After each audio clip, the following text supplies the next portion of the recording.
स्वागत है आपके अपने चैनल में ऑनेस्ट रिएक्शन में। आज मैं और मेरी मम्मी रिएक्शन देंगे कृष्ण भगवान से जो मैंने सीखा, Manoj Muddassir live latest Hindi poetry. तो ये मनोज मुद्दस्सिर की वीडियो है फ्रेंड्स, और ये वीडियो जो है मेरे बहुत दिल के करीब है फ्रेंड। मैंने आधी ही देखी थी तो मेरे को लगा कि मेरे को उस पर रिएक्शन देना ही देना है फ्रेंड्स। और ये हमारे कृष्ण भगवान के ऊपर वीडियो है फ्रेंड्स। तो आइए, ओरिजिनल वीडियो का लिंक हम डिस्क्रिप्शन में दे देंगे फ्रेंड। आप ओरिजिनल वीडियो को जरूर जरूर जरूर देखिए फ्रेंड्स। वो मनोज मुद्दस्सिर तो जग प्रसिद्ध है, उसको कौन नहीं जानता फ्रेंड्स। बहुत अच्छे ये राइटर है फ्रेंड्स। तो आइए पहले देख लेते हैं ये वीडियो हमारे कृष्ण भगवान की, उसके बाद हम बात करते हैं। वीडियो स्टार्ट करने से पहले जय श्री कृष्ण। जय श्री कृष्ण। जय श्री कृष्ण। 1 2 3 स्टार्ट।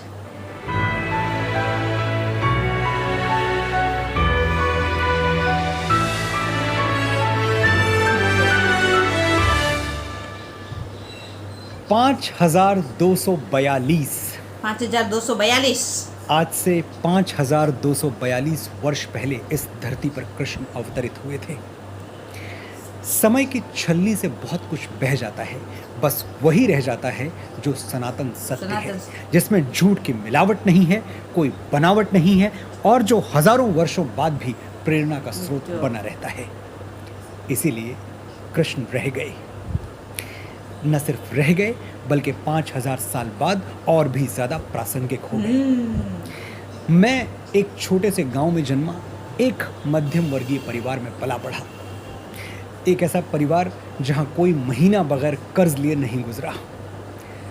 मेरा परिवेश निर्धन था, मैं नहीं, क्योंकि मेरी माँ ने मुझे महापुरुषों की कहानियों पे पाला। मेरी भी मम्मी ने बहुत कहानी सुनाई फ्रेंड। मेरे रोल मॉडल्स सही थे। मैं जब हाथ जोड़कर आपसे गुजारिश करता हूं कि अपने रोल मॉडल्स जात पात से ऊपर उठकर चुनें, तो मेरा लक्ष्य सिर्फ इतना ही होता है कि आप उनके पद चिन्हों पर चलें जिन्होंने अपने होने से इस धरती को गौरवान्वित किया, खुद भी आगे बढ़े और मानवता को भी आगे ले गए। गलत के पीछे चलेंगे तो गलत जगह पहुंचेंगे, सही के पीछे चलेंगे तो सही जगह पहुंचेंगे। बात इतनी सीधी सी है। तो आज मैं आपको बताऊंगा कि मैंने श्री कृष्ण के पीछे चल के उनसे क्या सीखा, और जो सीखा कैसे उसने मुझे मेरे काम में आगे रखा और मेरी निजी जिंदगी में खुशहाल। पुरुष होने की पहली शर्त है स्त्री का सम्मान। भारतवर्ष में एक राज्य हुआ करता था, प्रागज्योतिषपुर। हाँ। वहां नरकासुर नाम का एक क्रूर राक्षस रहता था। नरकासुर ने 16,100 महिलाओं का अपहरण कर लिया और उन्हें बंदी बना के रख लिया। जब ये बात श्री कृष्ण को पता चली तो अपने प्राणों की परवाह किए बिना वो नरकासुर के पास गए और उसको समझाया बुझाया। नरकासुर नहीं माना तो केशव ने युद्ध किया, उसे हराया और उन 16,100 महिलाओं को नरकासुर की कैद से छुड़ा लिया। वो महिलाएं स्वतंत्र तो हो गई, लेकिन जाएं कहां, क्योंकि उनके घर वाले उन्हें अपनाने को तैयार ही नहीं हुए। उनकी पवित्रता पर प्रश्न उठाने लगे।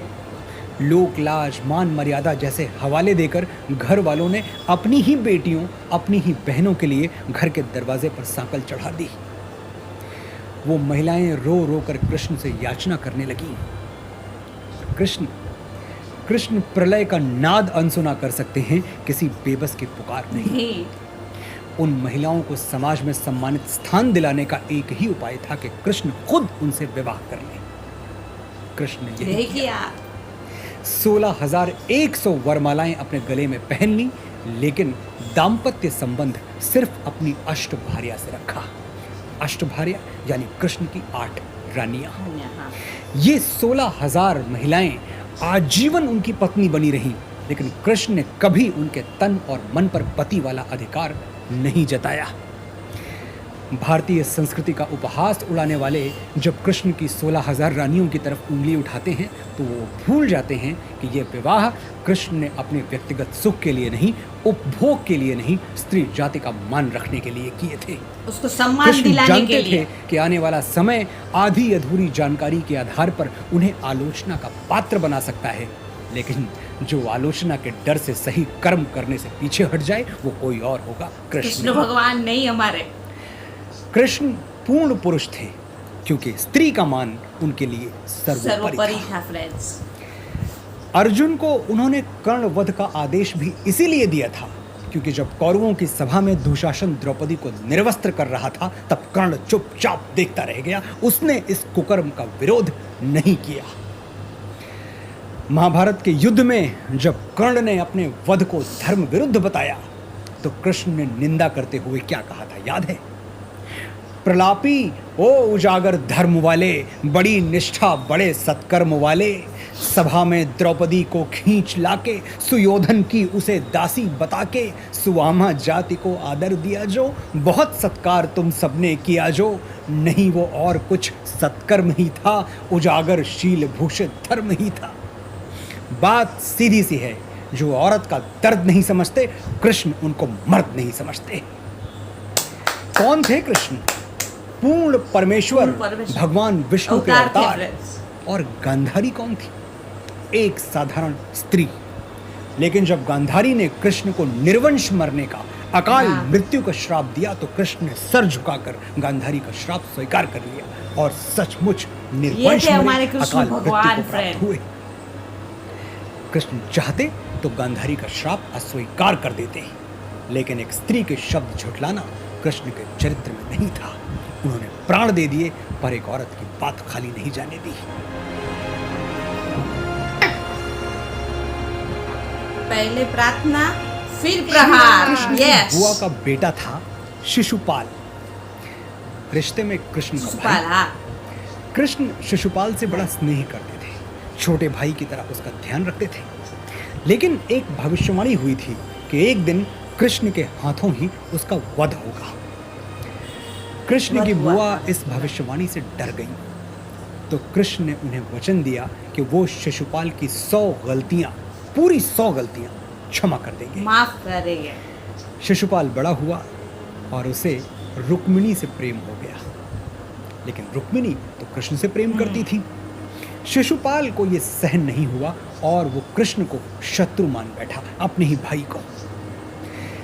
युधिष्ठिर का राजसूय यज्ञ हुआ, सभी सगे संबंधी आए, शिशुपाल भी आया और वहीं भरी सभा में वो कृष्ण को अपशब्द कहने लगा, उनका अपमान करने लगा।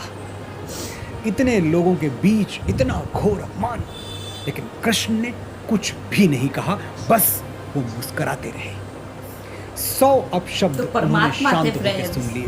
बुआ को दिया हुआ वचन मिथ्या नहीं जाने दिया, लेकिन जैसे ही शिशुपाल ने अगला अपशब्द बोलने के लिए मुंह खोला, कृष्ण ने अपने सुदर्शन चक्र से उसकी गर्दन उतार ली।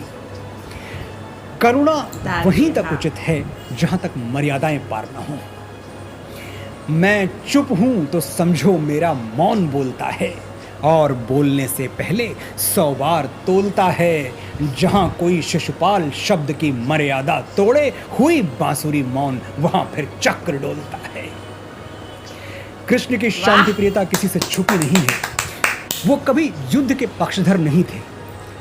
कौरवों पांडवों में जब सिंहासन को लेकर मतभेद हुआ तो कृष्ण पांडवों की ओर से शांति का प्रस्ताव लेकर शांति दूत बनकर हस्तिनापुर आए। लेके गए थे, हाँ। लेकिन दुर्योधन ने उनकी एक नहीं सुनी, उल्टे उनको बांधने का आदेश दे दिया। यहां शांति दूत को क्रांति दूत बनते देर नहीं लगी। भगवान ने अपना देर ऐसा नहीं लगती। विकराल और ऐसा विराट स्वरूप दिखाया कि दुर्योधन के प्राण कांप गए। हरि ने भीषण हुंकार किया, अपना स्वरूप विस्तार किया। डगमग डगमग दिग्गज डोले, भगवान कुपित होकर बोले, जंजीर बढ़ाकर साध मुझे, हाँ हाँ दुर्योधन बांध मुझे। ये देख गगन मुझ में लय है, ये देख पवन मुझ में लय है, मुझ में विलीन झंकार सकल, मुझ में लय है संसार सकल। अमरत्व फूलता है मुझ में, संघार झूलता है मुझ में। अंबर में कुंतल जाल देख, पद के नीचे पाताल देख, मुट्ठी में तीनों काल देख, मेरा स्वरूप विकराल देख।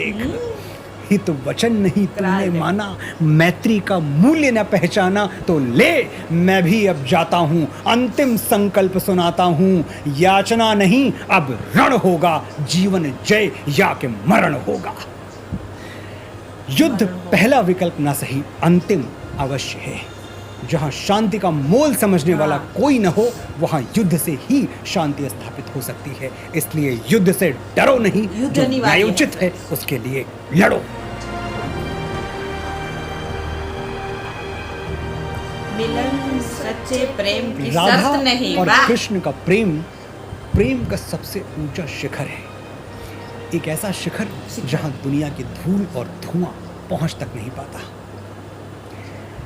बात उस समय की है जब कृष्ण वृंदावन छोड़ के हमेशा के लिए जा रहे थे कंस से युद्ध करने। राधा से मिलने आए, अंतिम मथुरा। विदाई लेने आए तो राधा ने बड़ी आस लगाकर उनसे कहा, मैं तुम्हारे बिना कैसे जीऊंगी कान्हा, मुझसे विवाह कर लो, फिर मुझे भी अपने साथ ले चलो। कृष्ण ने ये सुनते ही अपना मुंह घुमा लिया, राधा की तरफ पीठ करके खड़े हो गए। राधा का दिल टूट गया, वो घायल हो गई, रोने लगी, बोली, मैंने प्रेम को विवाह में बदलने की बात कह के क्या कोई अपराध कर दिया? तुमने तो मुझसे नजर ही फेर ली कान्हा, मेरी ओर देखो तो। और कृष्ण राधा की तरफ मुड़े तो राधा क्या देखती हैं कि वो कृष्ण है ही नहीं, राधा बन चुके हैं। कृष्ण बोले, विवाह दो आत्माओं का मिलन है राधे। विवाह करने के लिए दो लोगों की आवश्यकता होती है, पर मैं और तुम दो कहाँ हैं, एक ही तुम हैं। किससे विवाह करूं राधा? अपने आप से। राधा को अपना उत्तर मिल चुका था। जहाँ कृष्ण राधा तहाँ, जहाँ राधा तहाँ कृष्ण, न्यारे निमिष न होत कहूँ समझ करहु यह प्रश्न। ये है वो पाठ जो मैंने कृष्ण से सीखे। क्या आपको इन कहानियों से प्रेरणा मिली? आपकी कोई उलझी हुई डोर सुलझी? जीवन के धुंधलके में कोई बिजली चमकी, कोई रास्ता दिखा? कमेंट सेक्शन में लिख के जरूर बताइए। फिर मिलेंगे। नमस्कार।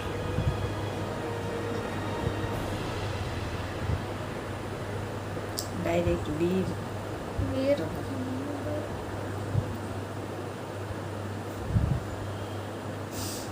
हाँ फ्रेंड्स, तो क्या कहे वीडियो के बारे में। ये वीडियो तो मेरे दिल के बहुत करीब है फ्रेंड। मैंने आधा वीडियो देखा था, आधा वीडियो देख के मैं बोला नहीं, इस पे रिएक्शन दूंगी। ये तो हमारे परम परमेश्वर श्री कृष्ण भगवान के ऊपर वीडियो था, मनोज मुद्दसीर जी का फ्रेंड्स। और मनोज मुद्दसीर जी का जो एक एक वर्ड्स होता है, एक एक शब्द होता है ना फ्रेंड, बहुत ब्रिलियंट, बहुत अच्छे शब्दों में वो अपनी बात रखते हैं।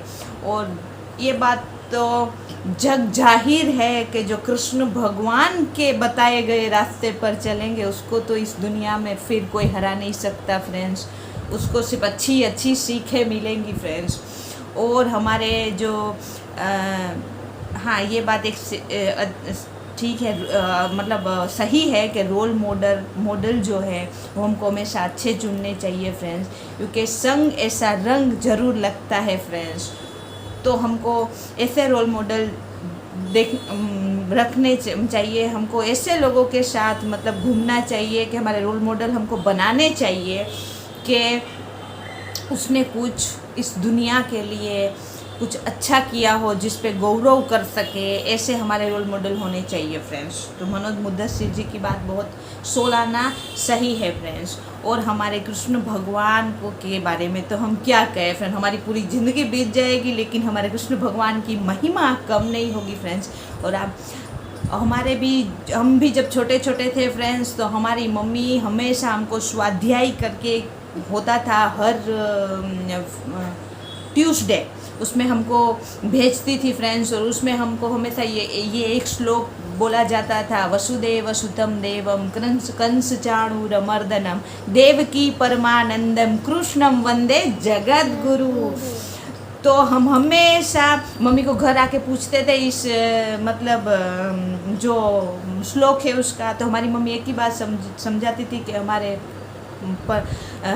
परमेश्वर श्री कृष्ण भगवान है, उस 16 कड़ा के साथ जन्म लिए थे कलयुग में फ्रेंड्स। 16 कड़ा यानी आप में, हम में, सब इंसान में, जो इंसान के रूप में अवतरित है उसमें हर इंसान संपूर्ण रूप से नहीं होता, मतलब कुछ माइनस प्लस होता है, लेकिन हमारे कृष्ण भगवान वो जो 16 कड़ाएँ होती है जो एक इंसान को संपूर्ण बनाता है, वो हमारे श्री कृष्ण भगवान थे। 16 कड़ा के साथ वो इस धरती पे अवतरित हुए थे फ्रेंड्स। तो उसमें वो ये कला थी कि ये पूरे जगत गुरु के रूप में पहचाने जाएंगे फ्रेंड्स। तो कृष्णम वंदे जगत गुरु फ्रेंड्स। तो हमारे कृष्ण भगवान में वो ताकत थी जो कृष्ण पूरे जगत के गुरु वो बन सकते थे। और वो तो हमारे जो गीता जी है वो तो फ्रेंड जग प्रसिद्ध है। हमारे जो गीता है वो फ्रेंड्स गीता के 18 अध्याय है, उसमें कोई एक भी अध्याय पढ़ लेना फ्रेंड, फिर वो इस लाइफ में कभी पीछे नहीं हट सकता। वो कभी उसको इस लाइफ में दिक्कत नहीं होगी फ्रेंड्स। और हमारे जो श्री कृष्ण भगवान थे अवतरित इसीलिए हुए थे कि इस कलयुग में जो मतलब निर्बल पे झूठ सच और सच को जिताने के लिए ही हमारे कृष्ण भगवान अवतरित थे। हमारे गीता जी में श्लोक था, वो तो मेरे को अब आता नहीं है। मैं बचपन में हमारी मम्मी हमको सिखाया करती थी। देखिए मेरे से गलती हो जाए तो क्षमा मांगती हूँ। यदा यदा ही धर्मस्य ग्लानिर् भवति भारत अभ्युत्थानम धर्मस्य कदाचमान्यं सुजाम्यहम् परित्राणाय साधूनां विनाशाय बस मेरे से इधर दिक्कत हो रहा है। दुष्कृता धर्म संस्थापनार्थाय संभवामि युगे युगे फ्रेंड्स। मैं बार बार बोल रही हूँ फ्रेंड्स, मेरा ये श्लोक परफेक्ट नहीं होगा क्योंकि मैं काफ़ी इसमें भूल चुकी हूँ फ्रेंड्स। मैं बाबू को भी ये श्लोक सिखाती हूँ और उसको पढ़ने को बोलती हूँ, लेकिन मैं खुद मेरे एकदम मुँह पे थे। पहले हमारी मम्मी ये पढ़ाती थी हमको, तो इसमें काफ़ी गलती होगी फ्रेंड्स, तो माइंड मत करना। मैं क्षमा मांगती हूँ। तो धर्म संस्थापनार्थाय संभवामि युगे युगे, यानी निर्बल पे जो अत्याचार होता है फ्रेंड्स, और जो झूठ की बोलबाला होती है साधुओं पे, हम निर्बल पे, बड़े पे, बूढ़े पे, जो हम जानवरों पे अत्याचार वगैरह करते हैं फ्रेंड्स, उसी के लिए तो हमारे भगवान श्री कृष्ण भगवान ने जन्म लिया था। फिर उसी में जो ये जो महाभारत हुआ उसी में तो हुआ था कि कौरवों की तरफ झूठ था, पांडवों की तरफ सच था फ्रेंड्स। तो महाभारत इसी, और महाभारत भी जब हुई तब भी वो दुर्योधन के पास, धृतराष्ट्र के पास गए थे शांति संदेश लेके। पहले फ्रेंड मनोज मुद्दसीर ने बताया ना कि पहले वो प्रार्थना करते हैं परम पिता हमारे परमेश्वर श्री कृष्ण भगवान मानो, वो हमेशा बोलते हैं कि अगर लड़ाई की स्थिति नहीं आए, युद्ध की स्थिति नहीं आए, आप पहले आप शांति से कोई भी बात निपटाने की कोशिश करो, वो नहीं होगी तो फिर तो युद्ध अनिवार्य है फ्रेंड्स। सच को जिताने के लिए युद्ध अनिवार्य है फ्रेंड्स। इसी में ये महाभारत हुआ और पांडवों की जीत हुई थी फ्रेंड्स। तो हमारे कृष्ण भगवान के बारे में तो हम क्या कहें फ्रेंड्स। मेरे को तो ये कृष्ण भगवान, मैं वैसे खुद देखती हूँ ना तो मेरे को तो रोना आ जाता है। कृष्ण भगवान तो ऐसे भक्ति हमारे आंखों से बहती है फ्रेंड, मैं इमोशनल हो जाती हूँ। और छोटा मुँह बड़ी बात फ्रेंड, मैं कृष्ण भगवान के बारे में क्या बताऊँ, वो तो जग जाहिर है उसकी जो पराक्रम है हमारे भगवान के। और मेरे को तो ये वीडियो बहुत बहुत अच्छी लगी फ्रेंड्स, और आपको अच्छी लगी हो तो लाइक करना, सब्सक्राइब जरूर करना। अगर आपको कोई रिएक्शन दिलवाना है तो आप कमेंट्स कर सकते हो फ्रेंड्स। और ओरिजिनल वीडियो की लिंक हम डिस्क्रिप्शन में ज़रूर दे देंगे। और जरूर ओरिजिनल वीडियो देखिए फ्रेंड्स, बहुत अच्छी वीडियो है। और लाइक भी जरूर करिए फ्रेंड्स। और जय श्री कृष्ण, जय हिंद, वंदे मातरम, बाय बाय।